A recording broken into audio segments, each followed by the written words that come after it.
যারা ধর্ম বোঝে না তারাই শুধু প্রশ্ন করে তারাবি কয় রাকাত, জামাত করে পড়বো না একাকি পড়বো, খতম পড়বো নাকি সূরা তারাবি পড়বো, প্রথম রাত্রে পড়বো না শেষ রাত্রে পড়বো, এগুলো যতগুলো প্রশ্ন করা হয় এগুলো প্রত্যেকটা হচ্ছে ইসলাম থেকে অজ্ঞ ব্যক্তিদের প্রশ্ন। এটা একটা জ্ঞানী ব্যক্তিদের প্রশ্ন নয়। এই তারাবি সালাত আল্লাহ আমাদের উপরে বাধ্যবাধকতা করে নাই, কিন্তু আপনি নিজে বাধ্য করে নিজের কাঁধে 8 রাকাত চাপিয়েছেন।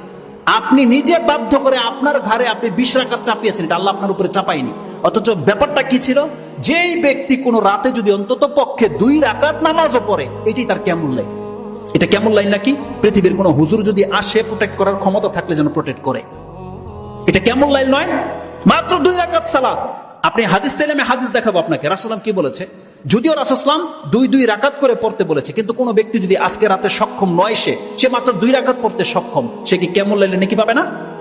রাসূলুল্লাহ সাল্লাল্লাহু আলাইহি ওয়াসাল্লাম সেই আয়াতের তাফসিরে যে যাবেন, লম্বা হয়ে যাবে, আমি ওদিকে যাচ্ছি না। সূরা আহজাব 33 নম্বর সূরার 35 নম্বর আয়াতে আল্লাহ কি বলেছে, ওয়া যাকিরিনা আল্লাহা কাসীরা ওয়া যাকিরাত আ'আদ্দাল্লাহু লাহুম মাগফিরাহ ওয়া আজরান আযীমা। সেই আয়াতের তাফসিরে আল্লাহ বলেছেন, যেই সমস্ত মহিলার পুরুষরা অধিক মাত্রায় আল্লাহকে স্মরণ করে, এরা এমন ব্যক্তি, তাদের জন্য আমি ক্ষমাকে লিপিবদ্ধ করে দিয়েছি, তারা আসলেই তাদেরকে ক্ষমা করে দেওয়া হবে, তাদের জন্য আমি অজস্র কল্যাণ, তাদেরকে জান্নাত লিখে দিয়েছি। সেই আয়াতের তাফসিরে কি আছে, রাসূল সাল্লাল্লাহু আলাইহি ওয়াসাল্লাম বলছেন, কোন ব্যক্তি যদি রাত জাগে ও আইকাজা আহলাহা, এবং সে তার পরিবারকে যদি জাগায়, ওয়া সাল্লায়া রাকাতাইনে জামিআন, সে যদি তার সঙ্গীকে জাগায়, তার স্ত্রীকে জাগায়, জেগে যদি ওই রাত্রে মাত্র 2 রাকাত সালাত আদায় করে, রাসূল বলছেন কাতাবা আল্লাহু লাহুম, তাদেরকে আল্লাহ লিখে দেয় মিনাজ যাকিরিন আল্লাহ কাসীরা ওয়া যাকিরাত।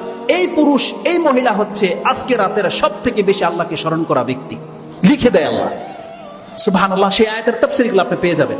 অতএব এই যে আপনি আপনার উপরে বোঝা চাপিয়ে নিয়েছেন যে 8 রাকাতই পড়বেন, তাও 1 ঘন্টায়, 20 রাকাত পড়বেন মাত্র 20-30 মিনিটে, সুবহানাল্লাহ, এটা আল্লাহ আপনার উপরে তো বাধ্য করেনি। যারা ধর্ম বোঝে না তারাই শুধু প্রশ্ন করে তারাবি কয় রাকাত, জামাত করে পড়বো না একাকি পড়বো, খতম পড়বো নাকি সূরা তারাবি পড়বো, প্রথম রাত্রে পড়বো না শেষ রাত্রে পড়বো, এগুলো যতগুলো প্রশ্ন করা হয় এগুলো প্রত্যেকটা হচ্ছে ইসলাম থেকে অজ্ঞ ব্যক্তিদের প্রশ্ন। এটা একটা জ্ঞানী ব্যক্তিদের প্রশ্ন নয়।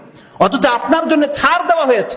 রাসূলুল্লাহ সাল্লাল্লাহু আলাইহি ওয়াসাল্লাম বলছেন, মান কামা রামাদানান ঈমানান ওয়া ইহতিসাবান গুফিরা লাহু মা তাকাদ্দামা মিন যামবি, যেই ব্যক্তি রমজান মাসের কিয়াম করবে তার অতীতের সমস্ত গুনাহ মাফ করে দেওয়া হবে, যদি সে আল্লাহর কাছে নেকির আশায় পড়ে থাকে। আপনি বলেন তো দেখি, হাদিস তো বুখারী মুসলিমের, এখানে কোথায় আছে কয় রাকাত পড়তে হবে, কয়টা বাজে পড়তে হবে, কত লম্বা পড়তে হবে, কিছু বলেছে? কিছু বলা হয়নি। এটা আপনার সামর্থ্যের উপরে বান্দা ছেড়ে দিয়েছেন, সামর্থ্যের উপরে। যার যতটা সামর্থ্য আছে, যত সুন্দর করে আপনি পড়তে পারেন পড়ে দেখান। মুহাম্মদুর রাসূলুল্লাহ সাল্লাল্লাহু আলাইহি ওয়াসাল্লাম তো পড়ে দেখিয়েছে, 8 রাকাতে সারা রাত পার। তাহলে আপনিও মাঝে মাঝে করে দেখান। এটা কেন করছেন না? এটা 8 রাকাতেই কেন বাধ্যতা করে দিয়েছেন? যেই ব্যক্তি চেয়ারে বসে নামাজ পড়ে সেও আপনার কারণে বাধ্য, 8 রাকাতই সে পড়ে। যেই ব্যক্তি বাচ্চা মহিলা, সেও আপনার কারণে বাধ্য হয়ে গেছে, সেও 8 রাকাতই পড়তেছে, 20 রাকাত পড়তেছে। কেন করেছেন এটা? পরিস্থিতির উপর নির্ভর করেন। মাঝে মাঝে লম্বা করে দেন, 2 রাকাত, ঘন্টা পার করে দেন। মাঝে মাঝে 4 রাকাত দিয়ে 2 ঘন্টা পার করে দেন। মাঝে মাঝে 6 রাকাত পড়েন। আপনার ওই 8 রাকাতই সুন্নত, এটাই বা সাব্যস্ত করতে কে বললো? অথচ হাদিসে তো স্পষ্ট আছে, রাসূল সাল্লাল্লাহু আলাইহি ওয়াসাল্লাম কোন রাতে 2 রাকাতও পড়েছেন, 4 রাকাতও পড়েছেন, 6ও পড়েছেন, 8ও পড়েছেন, 10ও পড়েছেন, 13 পর্যন্ত প্রমাণ আছে।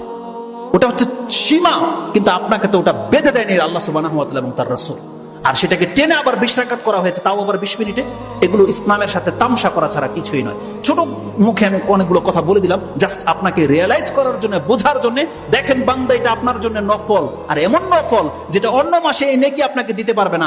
11 মাস যদি কেউ তাহাজ্জুদ বা তারাবি পড়ে, সেই মর্যাদা পাবে না যেই মর্যাদা তার এই রমজানের 1 মাসে রেখে দেওয়া হয়েছে। আল্লাহ যেন আমাদেরকে বোঝার এবং সেই অনুযায়ী আমল করার তৌফিক দান করে। আকুলু লিকাউলি হাযা আস্তাগফিরুল্লাহ লি ওয়া লাকুম ওয়া লিসাইরিল মুসলিমিন ফাস্তাগফিরু ইন্নাহু হুয়াল গফুরুর রহিম।